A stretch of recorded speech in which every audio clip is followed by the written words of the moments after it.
நம்முடைய இதயத்தை தெய்வம் திறக்க வேண்டும்.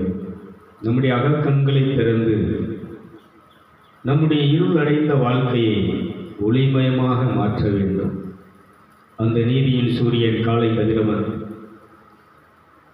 இந்த மத்தியான வேளையிலே நமக்கு முன்பாக உதித்து நம்முடைய இருதயத்தில் இருக்கக்கூடிய எல்லா மாயையையும் இருளையும் அகற்றி அந்த பரலோகத்தின் ஒளி வாசனையை நம் இதயத்தில் வீச செய்ய ஆவியானவர் நம் மத்தியிலே அசைவாடுவாராக.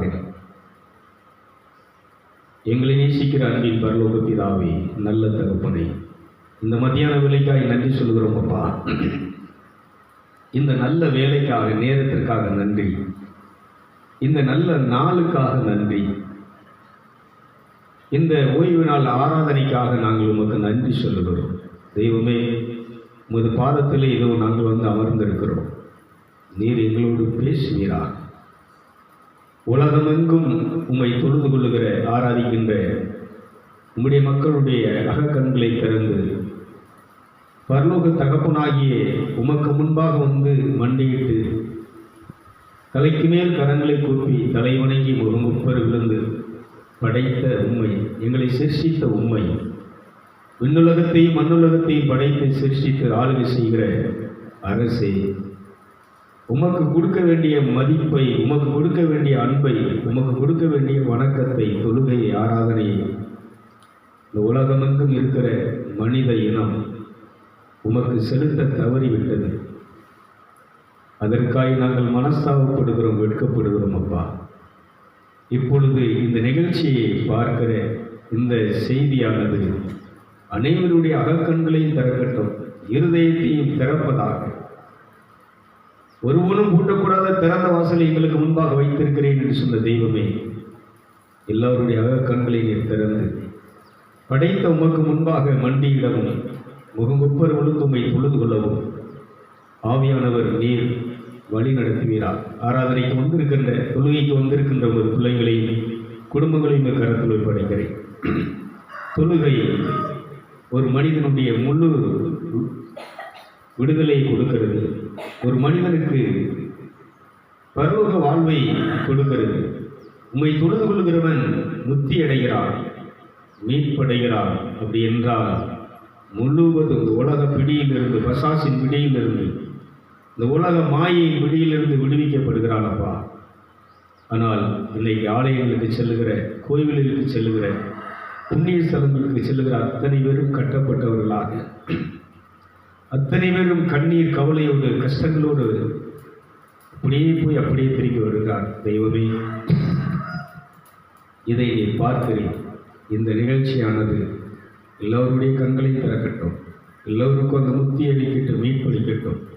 எல்லா இனத்தவரும் மதத்தவர்களும் உம்முடைய பிள்ளைகளாக உமக்கு முன்பாக வந்து அமரும்படி அனைவரையும் பக்கம் ஈர்த்துக் கொள்ளும்படியாக நான் சொல்லிக்கிறேன். குமாரன் ஒருவனை ஈர்த்துக் கொள்ளாவிட்டால் ஒருவனும் பிதாவின் இடத்தில் வராது என்று சொல்லி பார்க்கிறோம். இயேசுவே, எங்கள் முழு உலகத்திற்கும் மூத்த சகோதரனை, அனைவரையும் பிதாவின் ஈர்த்துக் கொள்ளக்கூடிய ஆற்றல், சக்தி, தகுதி உமக்கு மட்டும்தான் இந்த உலகத்திலே உண்டு. நீர் செயலாற்றுவீராக, நீர் கிரியை செய்வீராக.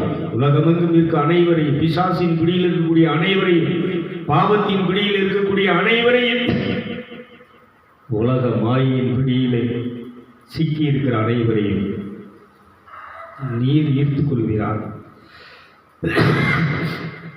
பரலோக தகப்பனிடத்திலே கொண்டு வந்து நீர் சேர்க்கும்படியாக இந்த நிகழ்ச்சியையும் இந்த ஆராதனையும் உம்முடைய கருத்தில் போடுகிறேன்.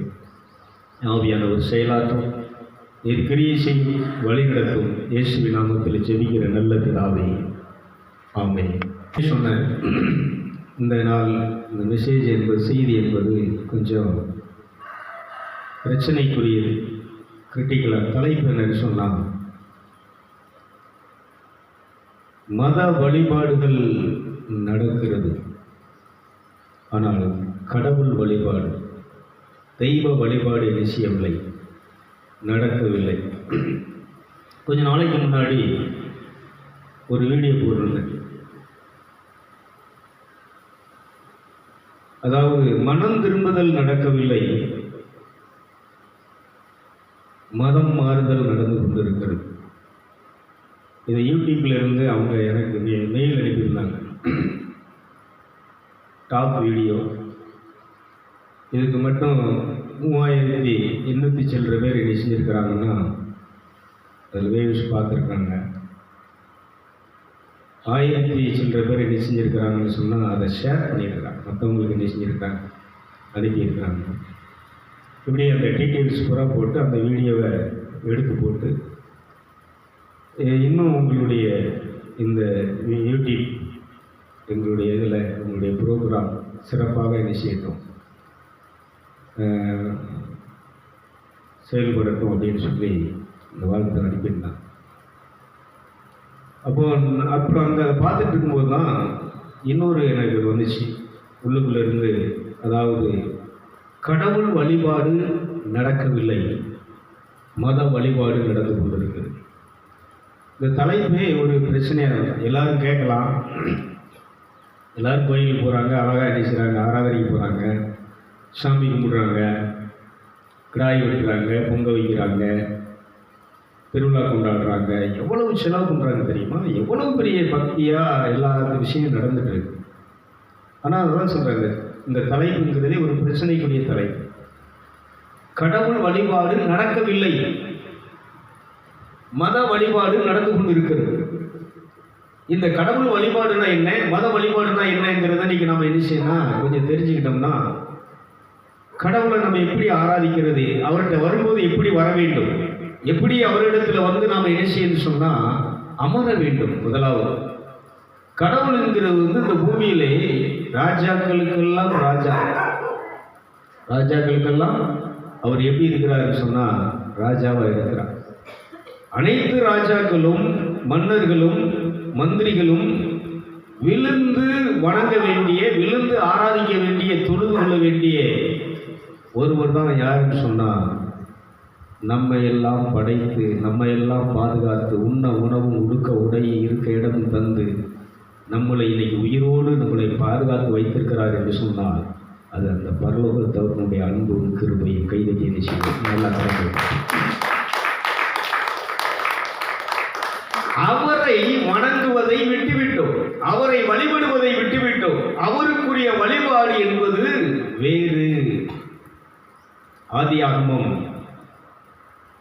4வது அதிகாரம் 26வது வசனம் முதலிலே சேர்த்து என்ன செய்கிறார் என்று சொன்னால், கடவுளுக்கு பலிபீடத்தை கட்டி கடவுளுக்கு அவர் என்ன செய்கிறார் சொன்னால் அங்கே தொழுகை பண்ணுகிறார்.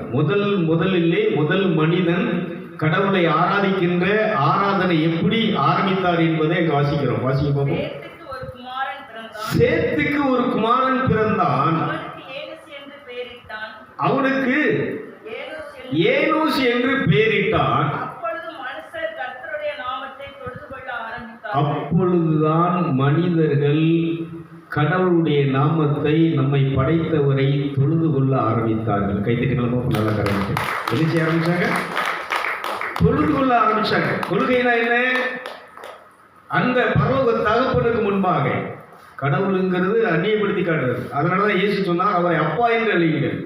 பரலோகத்தில் இருக்கிற என் தகப்பனே, என் இதயத்திலே மனராஜ்யத்திலே வாசம் செய்கிற என் இறைவா, ஆளுகைக்குரியவரே, ஆளுகை செய்கின்ற அதிகாரியே, நான் உம்மை தொழுது கொள்ளுகிறேன், உம்மை நான் வணங்குகிறேன், உம்முடைய பாதத்தை நான் முத்தம் செய்கிறேன். நீர் அன்புக்குரியவர். நான் இப்பொழுது உம்மை அன்பு செய்யும்படியாக, உம்மை முத்தமிடும்படியாக, உம்மோடு உறவாடும்படியாக நான் இந்த ஆராதனைக்கு வந்திருக்கிறேன்.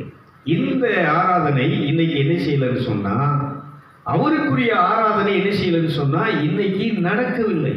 ரோமேயர்கள் திருமுகம் 10வது அதிகாரம் 13வது வசனம் என்ன சொல்லுதுன்னு சொன்னா, அவரை தொழுது கொள்ளுகிறவர்கள் முக்தி அடைந்தார்கள், அவரை தொழுது கொள்ளுகிறவர்கள் ரட்சிக்கப்பட்டார்கள். வாசிப்போம்.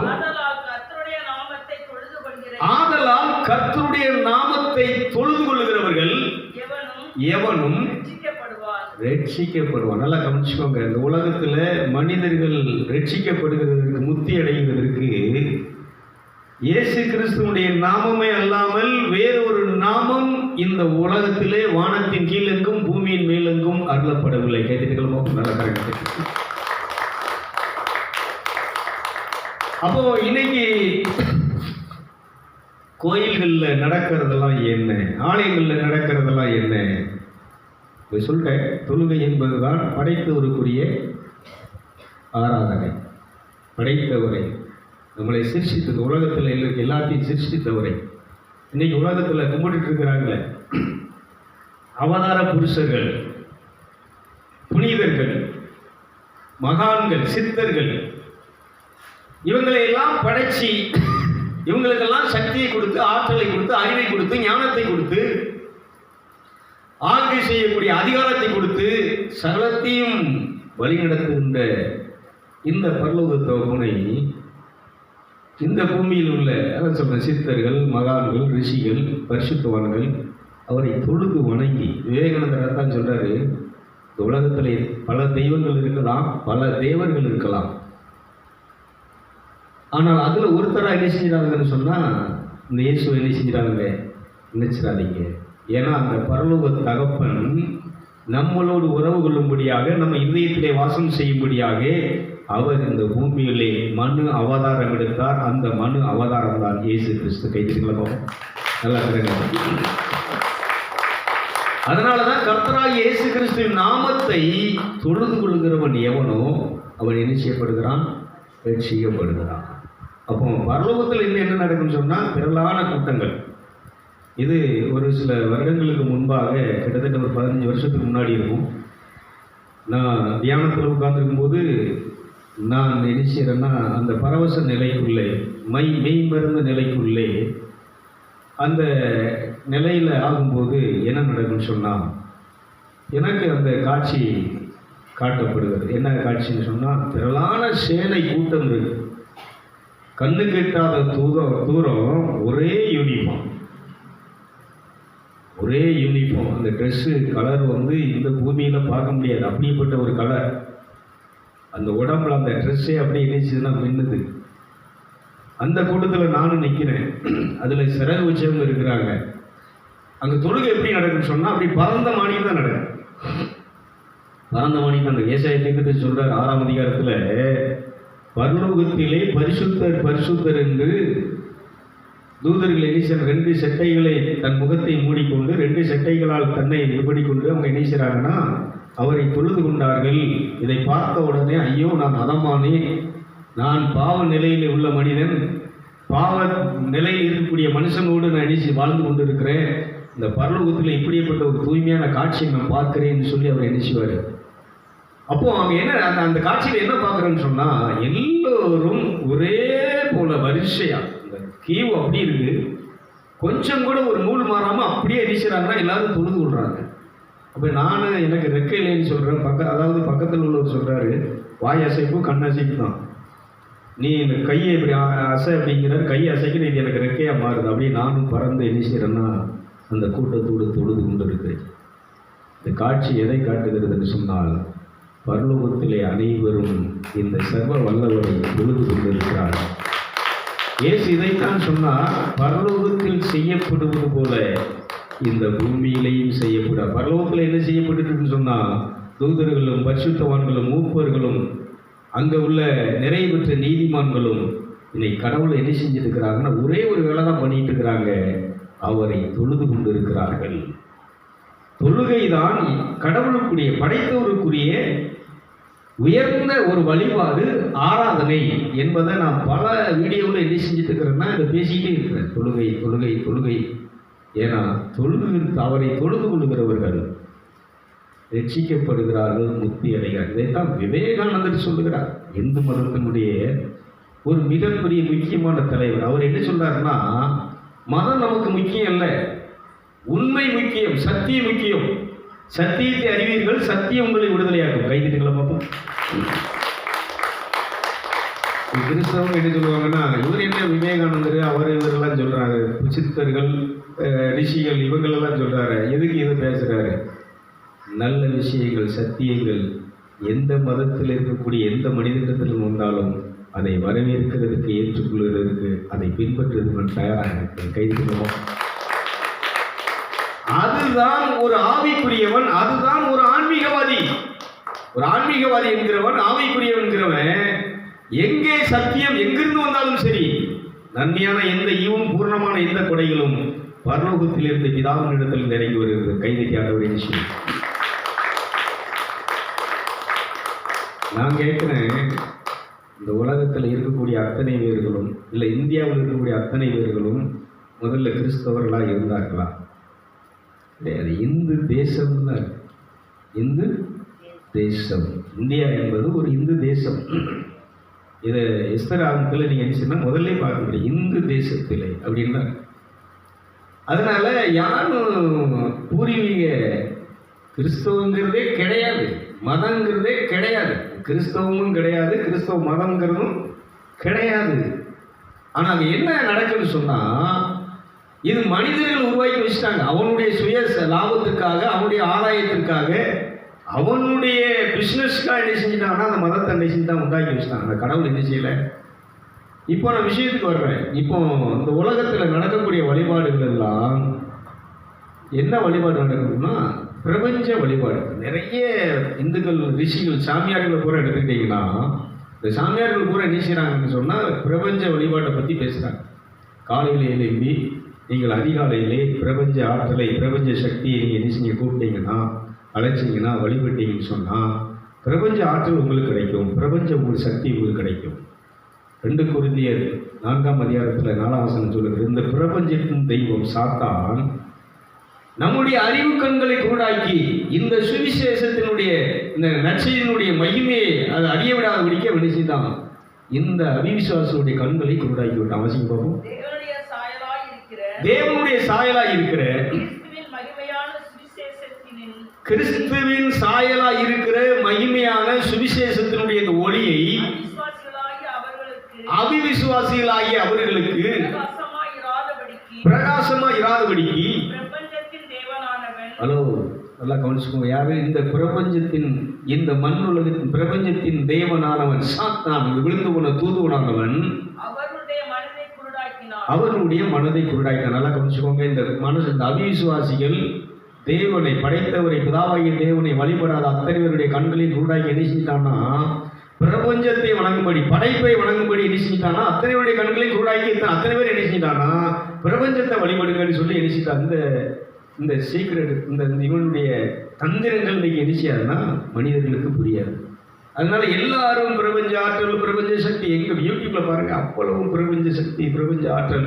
நீ காலையில் பிரபஞ்ச ஆற்றல் உங்களுக்கு கிடைக்கும், பிரபஞ்ச சக்தி உங்களுக்கு பணத்தை வாரி கொடுக்கும், பிரபஞ்ச சக்தி உங்களுக்கு செல்வத்தை கொடுக்கும், பிரபஞ்ச சக்தி உங்களுக்கு என்ன கொடுக்கும்? எப்பா செல்வத்தெல்லாம் கொடுக்கும், செல்வமெல்லாம் வரும், பணம் வரும். ஆனால் உனக்கு என்ன கிடைக்காதுன்னு சொன்னால் இந்த முக்தி கிடைக்காது, இந்த மீட்பு கிடைக்காது, முழு விடுதலை கிடைக்காது.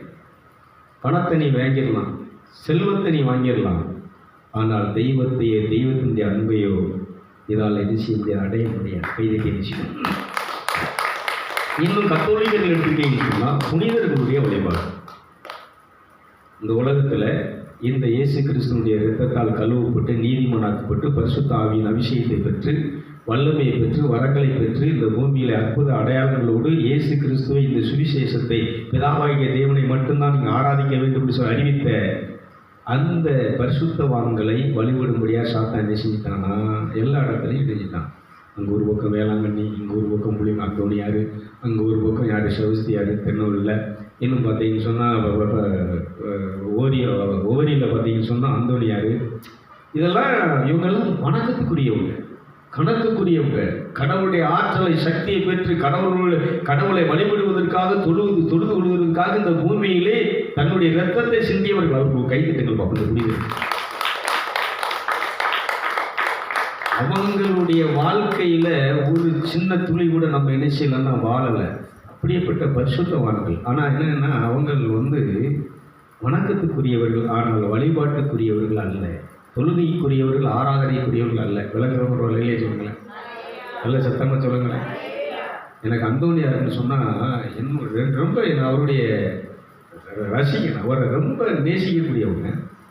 அதே மாதிரி இந்த வர்கீஸ் ஜார்ஜியார், வர்கீஸ் புனியார், இவங்களெல்லாம் ரொம்ப நான் இவங்களுடைய வாழ்க்கை வரலாறுல படித்ததுக்கப்புறம் தான் நான் இதுக்கே வந்தேன். இப்படி ஒரு கல்யாணம் முடிக்காமல் அவங்கள மாதிரி வாழணும், ஊழியம் பண்ணணும், பெரிய அற்புத அடையாளங்களை செய்து மக்கள் என்ன செய்யணும்னா அவங்கள போல என்ன செய்யணும். இப்படி நான் இது பண்ணி இந்த ஒரு யோசனையில் இருக்கும்போது தான் ஒரு நாள் எனக்குள்ள அந்த தெய்வ சத்தம் கேட்குது. என்ன கேட்குன்னா, சரி அப்பா, உன்கிட்ட நான் என்ன செய்ய முடியல, வரவும் முடியல, செயல்பட முடியல. என்ன ஆண்டவரே, நான் பக்தியோடு இருக்கிறேன். நான் குளிச்சுட்டு உட்காந்து ஒரு கிட்ட மெழுதிரி, ஒரு கிட்ட பத்தி குச்சி எல்லாம் பற்ற வச்சு அந்தோனியார் போட்டா, செபஸ்தியார் போட்டா, மாதா போட்டா, இந்த வர்க்கீஸ் புண்ணியாலம் போட்டா, இப்படி சகல புனிதர்களுடைய படங்களை வைத்து அவங்களுடைய வரலாறுகளை படித்து நான் என்ன செஞ்சுட்டு இருக்கிறேன்னு சொன்னால், நான் இந்த கிறிஸ்தவ இதில் நான் ரொம்ப உண்மையாக உத்தமமாக என்ன செஞ்சுட்டு இருக்கிறேன். ஜெபம் பண்ணி இருக்கும்போது என்கிட்ட நீ வர முடியலை, என்கிட்ட தங்க முடியலை, செயல்பட முடியலைன்னு சொல்கிறீரே என்ன அப்படிங்கும்போது தான் அவர் விலைக்கு சொல்கிறார். 3000 தடவை அச்சிஸ்டர் அந்தோனியாரே இங்கே, அச்சிஸ்டர் மாதாவே இங்கே, ஜார்ஜியாரே இங்கே, சூசியப்பரே இங்கே, செபஸ்தியாரே இங்கே, என்ன ஒரு 3 தடவை ஆண்டவரே இரக்கமாயிரும், கிறிஸ்துவே இரக்கமாயிரும், ஆண்டவரே இரக்கமாயிரும், கிறிஸ்துவே இரக்கமாயிரும். நம்ம இந்த புனிதர்களுடைய மன்றாட்டில் கூட என்ன இருக்குன்னா 3 தடவை தான் வரும். ஆண்டவரே இரக்கமாயிரும், கிறிஸ்துவே. ஈவர் நெருக்கடிக்கு முன்னால் தலையை கூட வணங்க மாட்டேங்க. ஆனால் அந்தோனியார் செல்வத்துக்கு முன்னால் போய் நீ நெஞ்சிருக்கிற, விழுந்து விழுந்து துப்புரை வந்து நெஞ்சிருக்கிற. டேய், என்ன விழுந்து நீ வணங்கினா தானடா, எனக்கு கொடுக்க மரியாதை கொடுத்தா தானடா நான் உன் இதயத்தில் வாசம் பண்ண முடியும். அதுக்கப்புறம் தான் எனக்கு அறிவே, அதுக்கப்புறம் தான் நான் சிந்திக்கவே ஆரம்பித்தேன். அது வரைக்கும் எனக்கு சிந்தனையே கிடையாது. கரெக்டாக நேரம் போவோம். அந்தோனியார் செல்வத்துக்கு முன்னால் போய் நிமிஷம் நல்ல ஒரு 2 மெழுதிரியை பற்ற வச்சு, நல்ல பத்திரிச்சை பற்ற வச்சு, கரெக்டாக அவருக்கு அந்த செல்வத்துக்கு முன்னால் முகங்குப்புற விழுந்து அப்படியே என்ன செஞ்சுட்டு வருதுன்னு சொன்னால், கோயிலில் போயிட்டு என்ன செஞ்சுட்டு வருவாங்க. தீவிர இருக்குன்னே பார்த்து வணக்கம் கூட சொல்ல மாட்டேன். ஏன்னா ஏசுனவரை சிலுவையில் அறிஞ்சு எழுதிவிட்டாங்க. அவர் ஏன் சிலுவையில் அரைஞ்சாங்க, ஏன் அவரை கொண்டாங்க, ஏன் அவர் சிலுவையில் மறிச்சார், ஏன் அவர் உயிர் தெழுந்தார், இதெல்லாம் நம்ம என்ன செஞ்சிட்டோம்னா இந்த நிகழ்ச்சிகள், இந்த பாஸ்கா காலத்தில் அந்த நிகழ்ச்சிகளை மட்டும் அப்படியே என்ன செஞ்சிட்டோம்னா பார்த்துட்டு விட்டோம். அதுக்கப்புறம் தான் என்ன செஞ்சேன், அறிவு கண்ணை திறந்ததுக்கப்புறம் அந்த சுவிசேஷனுடைய ஊழியர் இருதயத்தில் பிரகாசிக்க ஆரம்பித்ததுக்கப்புறம், என்னை மீட்க, என்னை ரட்சிக்க தன் ஜீவனை சிலுவையிலே மரணத்திலே ஊற்றிய தெய்வம் கைதட்டி. அதனால அந்த திருப்பலி பூசை என்பது மிகவும் ஒரு அற்புதமான ஒரு வழிபாடு. அதுக்கு முன்னால் சாமியார் என்ன செய்வார்னா, இப்போ உள்ளலாம் கிடையாது, முன்னாடி உள்ளவங்கெல்லாம் கரெக்டாக அதுக்கு முன்னால் பெட்ஷீட் விரித்து அந்த இது பண்ணியிருப்பாங்க. வந்து முகங்குப்புற விழுந்து வணங்கி தொழுதுட்டு தான் அதுக்கப்புறம் என்ன செய்வாங்கன்னா பீடத்தில் என்ன செய்வாங்கன்னா அந்த பலியை நிறைவேற்ற வருவாங்க. இன்னைக்கு வேறு மாதிரி போயிடுச்சு, இன்னைக்கு ஆளாக்கி எடுக்கிறதுல போயிடுச்சு. சரி, அது நமக்கு அதான் சொல்கிறேன், இதெல்லாம் மத வழிபாடு. இன்னைக்கு ஒவ்வொரு கோயிலில் நடக்கிற இதெல்லாம் தப்பு நான் சொல்லலை, அது குறை சொல்ல வரவில்லை, அது மத வழிபாடு. இப்போ உங்களுக்கு தெரியும் மத வழிபாடுனா என்ன. நீங்கள் என்ன செய்யணும், திருவிழா கொண்டாடலாம், லைட் எவ்வளவு ரூபா செலவழிக்கிறாங்க தெரியுமா. இதை போய் நான் குறை சொல்ல முடியுமா? இதெல்லாம் பக்தி இல்லைன்னு சொல்லுவேன். ரொம்ப பக்திக்குரிய ஒரு வழிபாடு, பக்தியாக வழிபடுறாங்க. எவ்வளவு லட்சக்கணக்கில் செலவு பண்ணுறாங்க தெரியுமா. ஒவ்வொரு கோயில் திருவிழாவிலையும் எவ்வளவு பணங்கள் விரயமாக செலவழிக்கப்படும் தெரியுமா. எவ்வளவு ட்ரெஸ்ஸு, அந்த வீடை சுத்தம் பண்ணி திருவிழா கொண்டாடினாலே அந்த மக்களுடைய மனசில் எவ்வளவு மகிழ்ச்சி, நல்ல விஷயம்தான். ஆனால் என்னன்னா அது மத வழிபாடு. அது என்னது சொல்லுங்க. நான் குறை சொல்லலை, தப்பா சொல்லலை. ஆனால் யாருடைய வழிபாடு இல்லைன்னு சொன்னால் படைத்தவருக்குரிய வழிபாடு இல்லை. அங்கே படைத்தவரை முன்னிலைப்படுத்தவில்லை, படைத்தவருக்கு கொடுக்க வேண்டிய நேரத்தை ஆராதனையை கொடுக்கவில்லை. கைது தெரிஞ்சுவோம். இப்போ ஒரு கதையை சொல்ல, சேவியருங்கிற ஒரு ஃபாதர் எங்கன்னு சொன்னால் தூத்துக்குடி டயசிஸ், அந்த என்ன பட்டணமோ நம்ம போயிருக்கோம், காயல் பட்டணம் இல்லை, அதுக்கு இன்னொரு சரி இருக்கட்டும். அப்போ அங்கே ஒரு ஃபாதர் அங்கே கூப்பிட்டுருந்தார். நாங்கள் அங்கே தியானத்துக்கு போயிருந்தோம், ஃபாதர் அமல்ராஜோட சேர்ந்து. அப்போது அவனுங்கெல்லாம் சேர்ந்து என்ன செஞ்சுருந்தாங்கன்னா, பாம்பன் தங்கச்சி மடத்தில் என்ன செஞ்சாங்கன்னா ஒரு தியானத்துக்கு போயிருந்தோம். அங்கே வச்சு அவர் அந்த தியானத்தில் ஒரு மெசேஜ் கொடுத்தார். என்ன அப்படின்னா, ஒரு அந்தோனியார் தெருலாம் மிகப்பெரிய ஆடம்பரமாக அந்த 13 நாள் நவநாள் பூசையோடு அந்த மன்றாட்டு மாலைகளோடு அந்த விழா நடக்கும். கடைசி 13ஆவது நாள் திருவிழா அன்னைக்கு ஏகப்பட்ட கூட்டங்கள் அந்த ஆலயத்தில் கணிசன லைட்டு பயங்கரமாக, கோபுரங்கள், கோயில் பூராமே சீரியல் அலங்காரங்கள் மின்னிட்டு இருக்கு. அங்கே மக்கள் பக்தர்கள் என்ன செய்கிறாங்கன்னா குமிஞ்சிட்டு இருக்கிறாங்க. அப்போ ஏசுனார் அங்கே பிதா குமாரன் பரிசுத்தாய் 3 பேர் என்ன செய்கிறாங்கன்னா இறங்கி கீழே வராங்க. எதை பார்க்கறது? அந்தோனியார் திருவிழாவை பார்க்கறது. அப்போ அந்தோனியார் என்ன செய்கிறாருன்னா அந்த கோயிலிருந்து சந்து வழியாக என்ன செய்கிறாருன்னா குறுக்கு கூடி ஓடியாராரு. அந்தோணி, என்னப்பா உன் திருவிழாவை பார்க்க நாங்கள் என்ன செஞ்சுட்டு இருக்கிறோம்னா இங்கே வந்துட்டு இருந்தா நீ எங்கே தலைதிரிக்க ஓடுற, எங்கப்பா ஓடுற அப்படின்னு என்ன செய்கிறாருன்னா ஏசுனாரு கேட்குற. அப்போ அந்தோனியார் சொல்கிறாரு, ஐயோ பிதாவாகிய தேவனை வணங்கி ஆவியானவரை வணங்கி இந்த இயேசுவை வணங்கி என்ன சொல்கிறாருன்னா, இந்த திருத்துவத்தை நான் வணங்குகிறேன், திருவிழாங்கிற பேரில் என்னை என்ன செய்கிறாங்கன்னா தீயை போட்டு எரிக்க அந்த ஆண்டவரே, அவங்க தீ போட்டு எரிக்கிறதுல என்னால் என்ன செய்ய முடியல, அங்கே உட்கார முடியாமல் நான் என்ன செஞ்சிருந்தேன், வேதனையோடு என்ன செய்கிறோம் தப்பி ஓடியாரன், தலைதறிக்க என்னை காப்பாற்றிக்கிறதுக்கு என்ன செய்கிறோன்னா ஓடியாரன் அப்படின்னாரான். என்னப்பான்னு கேட்டால் மேட்சுங்கிற பேரில் மெழுகுதிரியை கொண்டாந்து குத்து குத்தா பற்ற வச்சு அங்கே தீயை என்ன செய்கிறாங்க மதன்னு எரிய விடுதாங்க. அந்த வெக்கையில் யார் இருக்க முடியும்? இன்னொன்று, அந்த சப்பரத்தில் தூக்கி வைக்கணும்னு சொல்லி ஊர் நாட்டாங்க ஒருத்தன் வட்டுக்கான், இடுப்பில் துண்டை கட்டிக்கிட்டு வந்து என்னை கெட்டி பிடிச்சி தூக்குவான் பாருங்க. சாராய நாத்தம் என்ன செய்ய முடியல, செய்ய முடியலப்பா. இந்த சாராய நாத்தம் தாங்க முடியாமல் என்ன செஞ்சுட்டு இருக்கிறேன். இதை விட்டால் சப்பரத்தில் தூக்கி வச்சு ரோட்டில் இழுத்து நடு சந்தியில் விட்டுட்டு நேர்ச்சுங்கிற பேரில் இந்த உப்பையும் மிளகையும் விரைவி நேர்ச்சுன்னு நான் மேலே சிறுவத்து மேலே எரிஞ்சா, சப்பரத்து மேலே எரிஞ்சா இந்த பருவு கட்டி புடுவு இதெல்லாம் பேருன்னு சொல்லி நல்ல உப்பையும் மிளகையும் பொறிகடலையும் நல்ல விரைகி என் மேலே மூஞ்சில் சப்புன்னு அள்ளி எரிதாங்க. ஆண்டவரே எரிதாங்க மாட்டாமல் ஓடியாடுறான் அப்படின்னா. நீங்கள் சிரிக்கிறதுக்காக சொல்லலை, சிந்திக்கிறதுக்காக சொல்கிறேன்.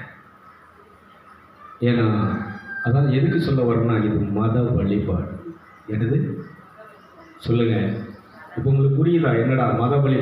அப்போ பிதாவாகிய தேவனை இங்கே என்ன செய்யலை, பிதாவாகிய தேவனை இந்த சரீரமாகிய சப்பரத்திலே அவரை என் மன ராஜ்யத்தில் அங்கே அவரை அரசாண வைத்து ஆளுகை செய்ய வைத்து அவரை பவனியாக கொண்டு செல்ல வேண்டிய நாம் இன்னைக்கு மத வழிபாட்டில் சிக்கி மாட்டிக்கிட்டு அந்த படைத்தவரை, அந்த பரம்பொருளை, அந்த ஜோதியானவரை, எல்லா மனிதனையும் மீட்டு ரட்சித்து மீண்டும் அவருடைய தன்மை அவரோடு கூட உட்கார வைக்கும்படியாக இந்த உலகத்துக்கு மனிதனாக பிறந்த அந்த தெய்வத்தை நாம் என்ன செய்திருக்கோம் என்று சொன்னால் ஒதுக்கி வைத்து விட்டோம். பிரபஞ்சத்தை வழிபடுகிறோம், பிரபஞ்ச வழிபாடுகளை செய்கிறோம், சித்தர்களுடைய வழிபாடுகளை செய்கிறோம், புனிதர்களுடைய மகான்களுடைய வழிபாடுகளை செய்கிறோம், வழிபாடு நடத்துகிறோம். ஆனால் யாருக்கு வழிபாடு நடத்தலை, யாருக்கு வழிபாடு செய்யலைன்னா பிதாவாகிய தேவனுக்கு வழிபாடு செலுத்தவில்லை. கைதிடுகிறோம்.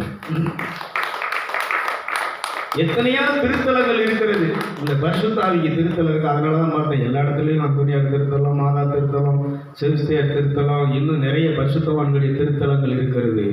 ஆனால் பரிசுத்தாவியானுடைய திருத்தலங்கள் ஆகவே தான் இது தூய ஆவியின் திருத்தலம் என்று வைத்திருக்கிறோம். கைதிடுகிறோம். எல்லா கரங்களை நிலநிலை தூய ஆவி திருத்தலம். இங்கே தான் ஆவியானவரே,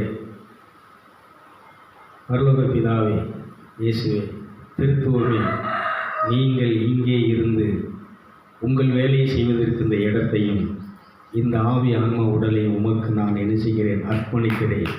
உன் பாதத்தில் விழுந்து நான் தொழுது கொள்கிறேன் என்று சொல்லி இந்த திருத்தலத்தில் இந்த இடத்தையும் இந்த ஆவி ஆன்மா உடலையும் இங்கே வரக்கூடிய மக்களையும் உம்முடைய சீடர்களையும் இந்த நிகழ்ச்சியை பார்த்து கொண்டிருக்கக்கூடிய சீடர்களையும் உடைய மாணவர்களையும் உங்கள் கரத்தில் நினைக்கிறேன். ஜெபம் பண்ணும்போது என்ன பண்ண தெரியும், உலகம் மக்கள் இந்த நிகழ்ச்சியை பார்க்கக்கூடிய அத்தனை பேரும் உம்மை தொழுது கொள்ள வேண்டும், இந்த நிகழ்ச்சி எல்லோருடைய கண்களையும் திறக்க வேண்டும் என்று சொல்லி அவர் பாதத்தில் விழுந்து தொழுது விட்டு நான் இந்த நிகழ்ச்சியை இங்கே என்ன செஞ்சிருக்கேன், அந்த பள்ளிக்கூடத்தில் ஏறி உட்கார்ந்துருக்கிறேன். Praise the Lord. அல்லேலூயா. இதுவரைக்கும் என்னுடைய இந்த நிகழ்ச்சியை ஷேர் பண்ணுங்க, மற்றவங்களுக்கு நீங்கள் அறிமுகப்படுத்துங்க, நான் இதுவரை சொன்னதே கிடையாது. இன்றைக்கி சொல்கிறேன், இந்த நிகழ்ச்சியை மத வழிபாடு தான் நடக்கிறது, கடவுள் வழிபாடு நடக்கவில்லை என்கிற இந்த நிகழ்ச்சியை, இந்த ப்ரோக்ராமை நீங்கள் எத்தனை பேருக்கு நீங்கள் இதை ஷேர் பண்ணுறீங்களோ அத்தனை விதமான ஆசீர்வாதங்களும் நன்மைகளும் உங்களையும் உங்கள் குடும்பத்தையும் வந்து சேரும் என்று சொல்லி இந்த பலிபீடத்திலிருந்து நான் சொல்றேன். ஏன்னா இது முக்கியமான செய்தி. ஏன்னா நான் அந்த ஊழியத்துக்கு வந்ததே, ஊழியக்காரன் ஆனதுக்கு காரணமே என்னன்னு சொன்னால், இந்த கண் திறக்கப்பட்டுச்சு. என்ன சொன்னாங்கன்னா, நான் அந்த புனிதருடைய போட்டா படங்களை வச்சு இது பண்ணும்போது இந்த விளக்கத்தை எனக்கு கொடுத்தார். என்ன விளக்கம்? நீ பக்தியாக இருக்கிற, ரொம்ப உடலை வறுத்து ஓசமெல்லாம் இருந்து நீ என்ன செய்கிற, மன்றாட்டுகளை சொல்கிற, பிரார்த்தனையெல்லாம் பண்ணுத, ஓகே நல்லது, நான் உனக்கு தப்பு சொல்லலை. ஆனால் நான் உன்னிடத்தில் வர முடியவில்லை, நான் உன்னிடத்தில் செயல்பட முடியலை. ஏன் முடியல? அப்போ தான் சொல்கிறார், நான் உன்னிடத்திலே வந்து வாசம் பண்ண வேண்டும் என்று சொன்னால் என் நினைவாக, என் சிந்தனையாக நான் என்ன சொல்கிறேனோ அதை செய்கிறதுக்கு இந்த அந்தோனியார், இந்த மாதா, இந்த சூசியப்பூர், இந்த ஜார்ஜியார், இந்த செபஸ்தியார், இந்த உலகத்தில் உள்ள எல்லா பரிசுத்தவான்களும் என் பாதத்திலே காத்திருந்து என்னை தொழுது கொண்டு நான் சொல்லுகிற வேலையை அவர்கள் செய்தார்கள். அதுபடி நீ செய்தால் அவர்களோடு இருந்தது போல நான் உன்னோடு இருப்பேன், நான் உன்னை விட்டு விலகுவது உள்ளவரை கைவிடுகிறேன்.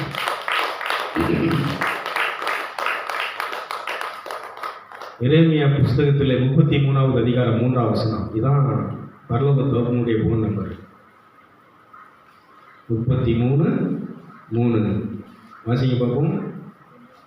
எரேமியா, என்னை நோக்கி கூப்பிடு, அப்பொழுது நான் உனக்கு உத்தரவு கொடுத்து நீ அறியாததும் உன் அறிவுக்கு எட்டாததுமான பெரிய காரியங்களை செய்வேன், உனக்கு நான் அறிவிப்பேன். என்ன நோக்கி கூப்பிடியா?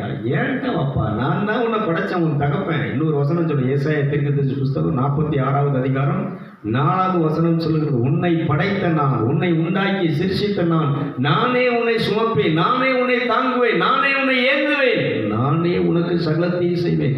உன்னை படைச்சவன், உன்னை பெத்தவன், உன்னை உருவாக்கியவன், சிருஷித்தவன், என்ன தவிர உன்னை சுமக்கவோ தூக்கவோ உன்னை தாங்கவோ தப்புவிக்கவோ இந்த உலகத்துல வேற யாரும் எந்த சக்தியும் கிடையாது. வாசிக்க பார்ப்போம். என்னை தவிர உனக்கு இந்த உலகத்துல வேற ஒருவரும் இல்லை.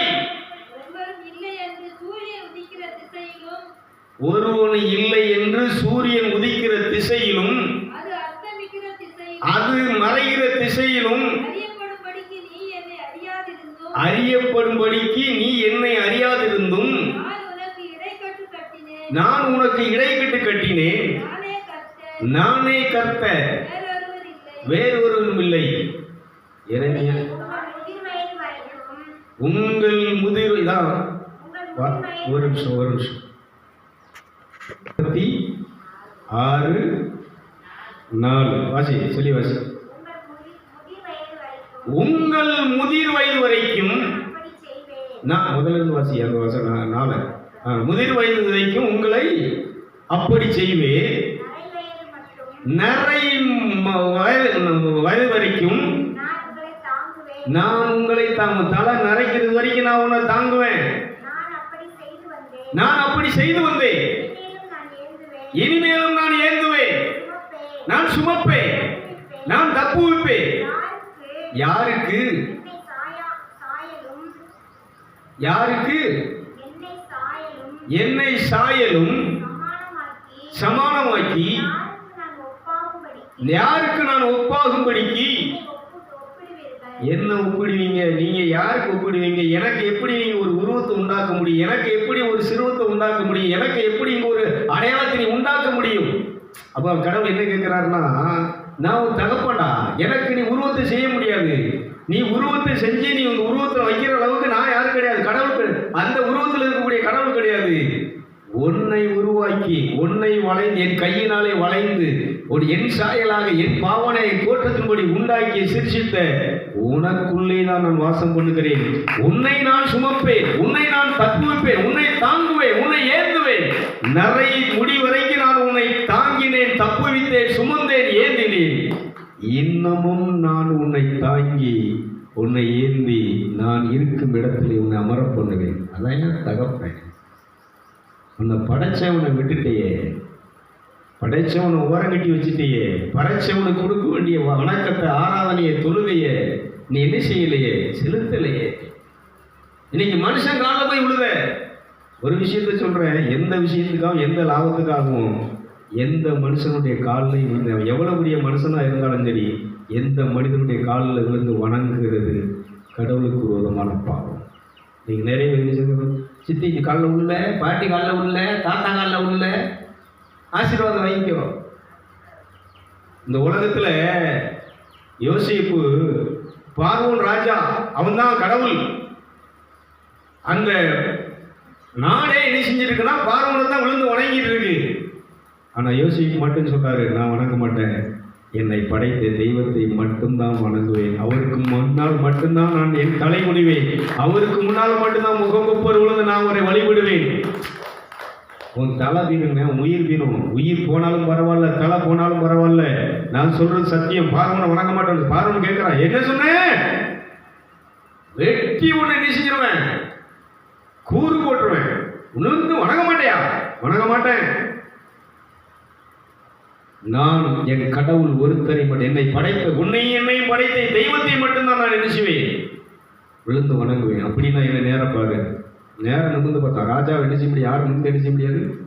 இந்த யோசிப்பு தில்லா நிமிந்து எரிச்சிடான். முகத்தை பார்த்த உடனே உனக்குள்ள ஏதோ என்னை விட ஒரு மிகப்பெரிய சக்தி இருக்கிற கைதிகளமா.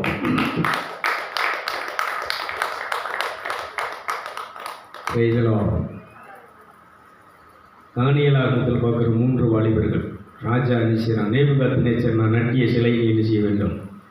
எல்லோரும் மேல தாளம், வீணை, நாதஸ்வரம் வாசிக்கும் போது அத்தனை பேரும் என்ன செய்யணும், விழுந்து என்ன செய்யணும். இந்த 3 வாலிபர்களும் விழுந்து வணங்கவில்லை. கைதிட்டுங்களா அந்த 3 பேர்கள். ராஜாவே உங்க உத்தரவு, உங்க கட்டளை என்ன செய்யா, 3 பேர் மதிக்கல, இவன் வணங்கல. கண்டன என்ன தெரியுமா? நெருப்புல 7 மடங்கு தீ என்ன செஞ்சிட்டு இருக்கு. இருக்கிற தீச்சோல அதிகமாக அணிஞ்சிருக்கு, பத்தி எரிஞ்சிட்டு இருக்கு. 3 பேரையும் தூக்கி போடுங்களேன். எந்த நெருப்புல தூக்கி போட்டாலும் சரி, இந்த நெருப்பில் இருந்து உன் கையிலிருந்து என்னை தப்புவிக்கிறேன், ஆண்டவர் எங்களோடு கூட இருக்கிறார். கைது கிளம்ப. இதுதாயா முத்தி, இதுதாயா ரட்சிப்பு, இதுதாயா மீட்பு. நீ அவரை விழுந்து வணங்கினா அவரை அதான் சொன்னார், படைச்சவர். நீ அவரால் படைக்கப்பட்ட, உன்ட்டு அதிகாரம் இருக்கலாம், அரசாட்சி இருக்கலாம், ஒன்று இருந்தால் எங்களுக்கு உணவெல்லாம் என்ன செய்யலாம் வரலாம், ஒன்று இருந்தால் எங்களுக்கு வேலை கிடைக்கலாம், ஒன்று இருந்தால் நாங்கள் சம்பளம் வாங்கணும், ஒன்று இருந்தால் நாங்கள் எல்லாத்தையும் என்ன செய்யணும். தண்ணியிலிருந்து, குடிக்க தண்ணியிலிருந்து, உடுத்துற உடையிலிருந்து நாங்கள் செய்யக்கூடிய அத்தனையும் உன் மூலமாகத்தான் கிடைக்கிறது. அதற்காக நீ கடவுள் அல்ல. உன்னை விழுந்து நான் என்ன செய்ய மாட்டேன்.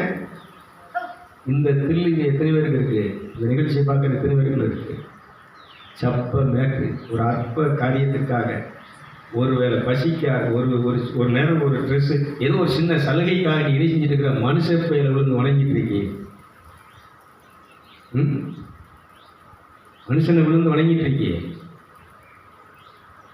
சொல்றேன், இந்த கடவுளை படைத்தவரை வழிபட வேண்டும் என்கிற இந்த வணக்க வழிபாடு உயர்ந்த வழிபாடு என்பதை நிரூபிப்பதற்காக உயிரையும் இழக்க தயாராக இருந்தவர்கள் அந்த பரிசுத்தவான்கள், புனிதர்கள், இந்த மகான்கள். கை தட்ட மாட்டாங்க. அவங்கள மதிக்கிறேன், அவங்கள நான் மதிக்கிறேன், ரொம்ப நான் நேசிக்கிறேன், நேசிக்கிறேன். இன்னைக்கு இந்த அளவுக்கு நான் உருவாகிறதுக்கு காரணமே அவங்க வாழ்ந்த வாழ்க்கை தான். இப்படி கடவுளை தவிர, நாங்கள் படைச்சவரை தவிர வேற யாரும் நிச்சய மாட்டோம். எந்த லாபமும் எந்த ஊதியமும் தேவையில்லை. இந்த சபரியார் எடுத்துக்கோங்க, அவர் ராஜாவுடைய பிள்ளை, இளவரசருங்க. நீ என்னை விட்டுட்டு அந்த இயேசு தான் கடவுள் தான் பெருசுன்னு போனேன்னு சொன்னால் உடுத்தின துணி முதுகுன்னு அவுத்து வச்சு போல அப்படின்ட்டார். எல்லாத்தையும் அவுத்து ஒதுக்கி வைத்து விட்டு கோமணத்தை கட்டி கொண்டு இந்த இயேசுக்காக என்ன செஞ்சவர்னா, இந்த உலகத்தில் என்ன செஞ்ச அரிசியோட மாறியவர் தான் யாரும் சொன்ன சபையை கைத்துள்ளோம். இத்தனை பேர் கலக்குது. இப்போ எது மத வழிபாடு, எது கடவுள் வழிபாடுன்னு உங்களுக்கு புரியுதா? சொல்லுங்கள். இன்னைக்கு கத்தோலிக்க சபையில் நான் என் பிஷப்கிட்ட போய் கேட்கும்போது, பிஷப் எனக்கு லெட்டர் கேட்கும்போது கொடுக்கும்போது என்னை சுற்றி அழைச்சி பார்க்குறேன். திருச்சேரிக்கு விரோதமாக, இந்த புனிதர்களுடைய அந்த வாழ்க்கை வரலாற்றுக்கு விரோதமாக நான் நடந்தால் பேசினா என்ன செய்யுங்க என்னங்க கேட்குறேன். அவர்கள் வாழ்ந்தது போல வாழ வேண்டும் என்று சொல்லி நினைச்சிருக்கேன், வாழ்க்கையை ஏற்படுத்தியிருக்கிறேன். அவர் எல்லாம் அழைச்சி பாருங்கன்னு சொன்னார். வெரி குட், அழகாக நினைச்சிக்கிட்டு என்னுடைய ஆசீர்வாதம். இந்த கத்தோலிக்க விசுவாசத்திற்குள்ளே உறுதியாக இருக்கிறார், மக்களை வழிநடத்துகிறார் என்பதற்கு நான் சான்றளிக்கிறேன் சொல்லி அவர் சர்டிஃபிகேட் கொடுத்தார். கைதிகளும் நான் ஏன் இதை பேசுகிறேன்னு சொன்னால், இன்னைக்கு தேவ ராட்சியத்துக்குள்ளே போக முடியாதபடிக்கு சாத்தான் எல்லா இடத்துலையும் நான் பண்ணிட்டான், மத வழிபாடு கொண்டு வரும். இன்னொரு விஷயம் சொல்கிறேன், பெண்டிகாசு ஊழியம். பெண்டிகாசு ஊழியத்தில் பூரா என்ன இருக்குது? கை தட்டு இருக்குது, பாட்டு இருக்குது, ஜெபம் இருக்குது, தோத்திரம் இருக்குது, எல்லாம் இருக்குது. இது என்ன வழிபாடு சொல்லுங்கள்? இதையும் சொல்லிடுறேன், இது என்ன வழிபாடு? நிறைய கூட்டங்களை கூடுறாங்க, பாடல் ஆறாங்க, ஒரு கோயில் பாடிட்டு இருக்கு. தொழுகை இருக்கா? தொழுகை இல்லைனாலே அந்த வழிபாடு என்ன வழிபாடு? தொழுகையோடு கூட தான் இதெல்லாம் இருக்கணும். தொழுகையை முதல்ல தொழுதுட்டு தான் நீ மற்ற பாட்டு கூத்து மற்ற எல்லாமே நீ நிச்சயம் பண்ணணும். ஏன்னா தொழுகை இல்லாத இடத்திலே அந்த பரலோக தகப்பன் இல்லை என்பதை எனக்கு அவர் கொடுத்த அந்த வெளிப்பாடு சாட்சியின் மூலமாக நான் தெரிந்து கொண்டேன். எத்தனை விதமான நீ அப்புறம் அந்த ஜப கூட்டங்கள் இதெல்லாம் போகும்போது பார்த்தேன் என்ன ஆண்டவரே, என்னைக்கு காட்டில் போய் அப்போ தான் என்ன செய்யணும், இது எங்கே நடக்கும்னு சொன்னால் கோயில்களில் நடக்காதுன்னு தெரிஞ்சு போச்சு, கோயிலில் பண்ண முடியாதுன்னு தெரிஞ்சு போச்சு. நம்ம மட்டும் உழுந்து தொழுது இது பண்ணால் நம்மளை பார்த்து தெரிஞ்சவங்க கிரிக்குமாங்க. எல்லாருக்கும் பெரிய பக்தியாங்க, இவங்க மட்டும் இனிச்சுதாங்க, குப்பரவளும் இனிச்சுதாங்க. அதனால நம்மளும் என்ன செய்வோம், இவங்களை போல் நம்மளும் என்ன செஞ்சுட்டு போயிடும், நம்மளும் கூத்தடிச்சுட்டு கையை தெரிய போயிடுவோம்னு தான் எல்லோரும் போயிட்டு இருக்கிறாங்க. அதனால் நான் எங்கே போனேன்னா காட்டுக்கு போனேன். இந்த சமாரியஸ்தரிட்ட இயேசு சொல்லுவார், பிதாவை தொழுதுகளுக்கு காலம், எங்கும் தொழுதுகளுக்கு காலம் வரும், அது இப்பொழுதே வந்திருக்கிறது என்று சொன்னார். கைது கொள்ளுமா? பிதாவை தொழுது கொள்கிற காலம், எங்கும் தொழுதுகளும் காலம் வரும், அது இந்த காலம் எங்கே வேணாலும் இங்கே. அதாவது முஸ்லீமில் எடுத்துக்கிட்டிங்கன்னா பஸ்ஸில் இருந்தால் கூட பஸ்ஸில் அன்றைக்கி தொழில் ஆரம்பிச்சிருக்காங்க. நான் கிளர் பாஸ்கர் ப்ரோக்ராம் நடக்கும்போது வந்திருந்தாங்க.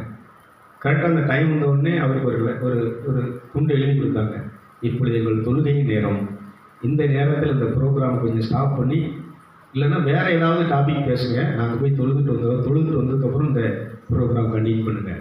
உடனே அவர் சொன்னார், நான் முக்கியத்துவம் அளிக்கிறேன். உடனே என்ன செஞ்சாருன்னா அவர் ஸ்டாப் பண்ணி, நீங்கள் தொழுதுட்டு வாங்க, நீங்கள் தொழுதுட்டு வர்றது வரைக்கும் நான் வேறு என்ன செஞ்சுட்ருக்கிறேன் விஷயத்தை எங்கிட்ட பேசிகிட்டு இருக்கிறேன்னு சொல்லி அவங்களுக்கு என்ன செஞ்சாருன்னா தொழுகைக்கு நேரத்தை கொடுத்தா. அவங்க தொழுதுட்டு வந்ததுக்கப்புறம் இந்த ப்ரோக்ராமை கண்டினியூ பண்ணலாம். ஒரு அழுகையை சொல்லுங்களேன். இன்னைக்கு உலகமெங்கும் இருக்கக்கூடிய இஸ்லாமியர்கள் நம்முடைய சித்தி பிள்ளைங்க, யார்? ஆகாருடைய பிள்ளை. நம்ம கிறிஸ்தவர்கள் சாராளுடைய பிள்ளைகள்.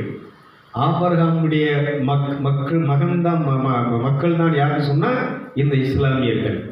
ஆபிரகாமுடைய மக்கள் தான் யாருன்னு சொன்னால் இந்த கிறிஸ்தவர்கள். ஏன்னா அவர்கள் சாரால் சித்திக்கு பிறந்த பிள்ளைகள், நாமெல்லாம் யாருக்கு பிறந்த பிள்ளைகள்? அம்மாவுக்கு பிறந்த பிள்ளைகள். கைதிகளை பார்ப்போம். அதனால நம்ம எல்லாம் ரெண்டு பேரும் என்னன்னு சொன்னால் ஒரே தகப்பனுடைய பிள்ளைகள் தான், அண்ணன் தம்பியில் தான். ஆனால் என்னன்னா தாய் ரெண்டு, தகப்பன் ஒன்று. பிரைஸெல்லாம் என்ன இல்லாமல் விளங்குதா? சிரிக்கிறீங்க. அதனால இதான் விஷயங்க. அதனால இந்த உலகம் எங்கும் பாருங்க, நம்முடைய சகோதரர்கள் இஸ்லாமிய நண்பர்கள் அந்த ஒரே தகப்பனுடைய பிள்ளை எப்படி இருக்கிறாங்கன்னு சொன்னால் எங்கே பார்த்தாலும் அவங்கள பாருங்களேன், வியாபாரம் பூரா பாருங்கள், இன்னைக்கு எல்லாம் யாரும் குறைஞ்சிருக்கிறாங்களா? ஏன்னா ஒரே ஒரு விஷயத்தை செய்கிறார்கள், தொழுகையை தவிர வேற எந்த வழிபாடும் அவங்கள்ட்ட இருக்காது, எந்த விண்ணப்பமும் இருக்காது, எந்த பரிதிவேசலும் இருக்காது.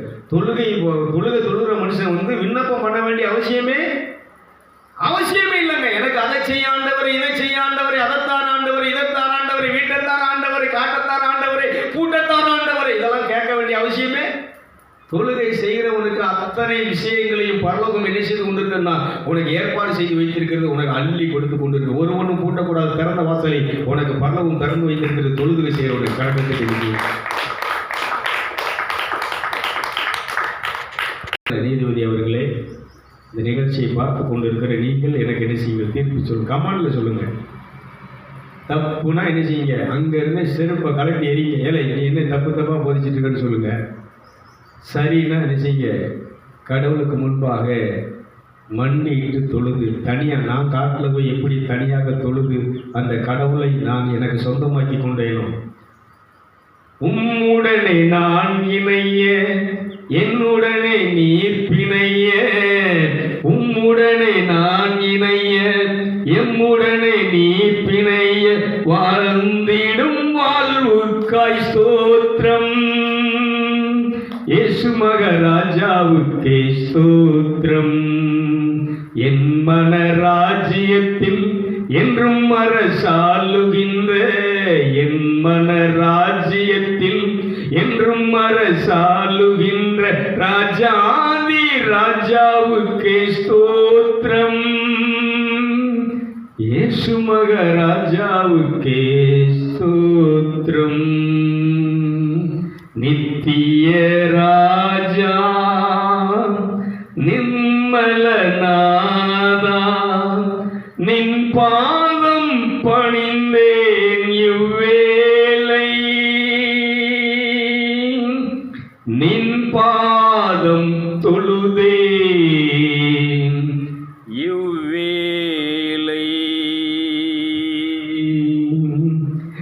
நித்திய ராஜா நிர்மலநாதா, நின் பாதம் பணிந்தேன் இவ்வேளை, நின் பாதம் பணிந்தேன் தொழுதேன் இவ்வேளை. இன்னையிலிருந்து இந்த மத வழிபாடை ஸ்டாப் பண்ண, நான் அன்னைக்கே ஸ்டாப் பண்ணேன். மொழிதிரி பத்திக்கிச்சு எல்லாத்தையும் கம்ப்ளீட்டாக தீப்புறப்பட்டு அந்த வழிபாட்டுக்குரிய எல்லா சாதனங்களையும் பொருட்களையும் பிக்சரையும் தூக்கி ஓரம் கட்டி வச்சுட்டு கரெக்டாக என்ன செஞ்சு நான் அப்படியே பாட ஆரம்பிச்சேன். கண்ணை மூடி இப்போ நீ என்னச்சு வழி நடத்து. எனக்கு தெரியலை, பக்தி அட்டை இருந்துச்சு, வைராக்கியம் இருந்துச்சு, மத வெறி இருந்துச்சு. ஆனால் என்ன செய்யணும்னு தெரியல. சாமியை நான் வழி நடத்துன்னு சொல்லி குப்புற விழுந்து அன்னைக்கு விழுந்தவன் தான் இன்னை வரைக்கும் அவன் பாதத்தை விழுந்து விழுந்து என்ன செய்துட்டு இருக்கேன். இந்த அளவுக்கு என்னை மேன்மையாக உயர்த்தி வைத்திருக்கிறது என்று சொன்னால் அவன் பாதம் பணிந்த நான் தொழுவர் தொழுகை. கைதட்டுக்கலாம் பார்ப்போம்.